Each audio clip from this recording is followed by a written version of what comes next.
We need, our brothers certainly need an extra tefillah. So, Kapitel Kufchov 120 in Tehillim.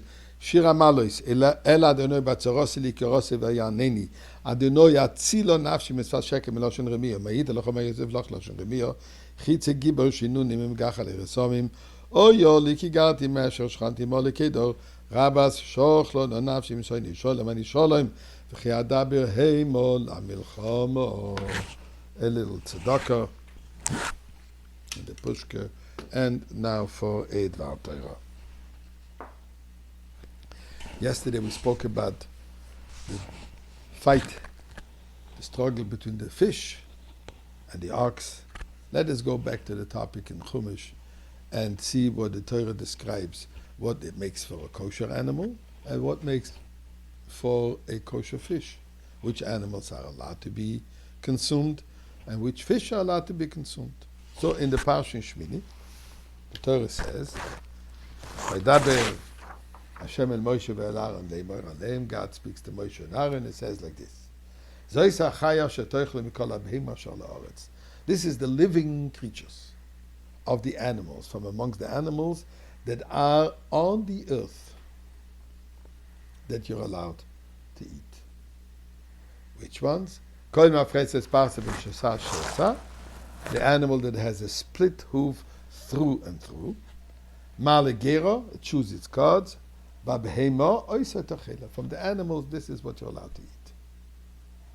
So the Torah gives us the basic description: cloven hoof, split hoof, chewing its cords, makes for a kosher animal. Sounds simple, sounds clear. Now the Torah comes in with details. And the Torah says is the following: you should know there are 3 animals that chew its cud, but it doesn't have a split hoof.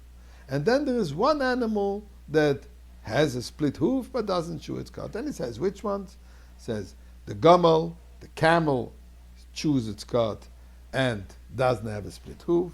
As a shofan, the hyrax, again, same reason, has 1 symbol but not both, chews its cud, not split hoof. As ha'arneves, the hare, H-A-R-E, is same story. Chews its cud, but it doesn't have a split hoof. And therefore, it isn't kosher. Then the Torah says there is a 4th animal, the famous pig. The pig that has a cloven hoof. And that says, tradition says, this is why the pig always sticks out its foot. They say in Yiddish, to show kosher chazefisel, that it has a kosher foot. Wants to make it past that it is a kosher animal, but it isn't. Although it has a split hoof, but it's not chewing its cud, so it's treif. Then the Torah goes on to tell us about the fish. Kosher fish is the one that has fins and scales. The Rambam makes an interesting observation. The Torah starts with the word asher al ha'oretz, that are on the earth, the animals on the earth. Why does the Torah have to add asher al ha'oretz? The fact it says behema, an animal, we know what it's talking about. Fish is not called a behema. Birds are not called behemoths. Insects are not called behemoths. Behemoth is an animal that is on the earth. What is the statement on the earth?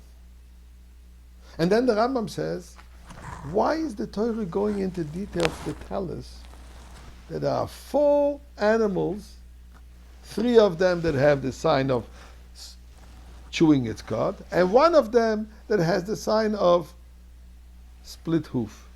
Why is it necessary to tell me this? You told me the premise. So any animal that doesn't have both signs, we know it's not kosher. Why do I need to know that there are 4 that have 1?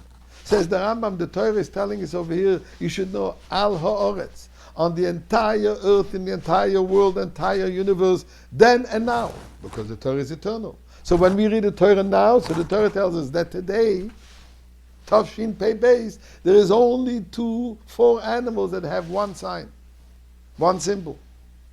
All the others have none. Why is this necessary for me to know? Says the Rambam, to point out an interesting thing. For those who are skeptical, for those who are not sure, those who question, is Torah min hashamayim? Was Torah given from God?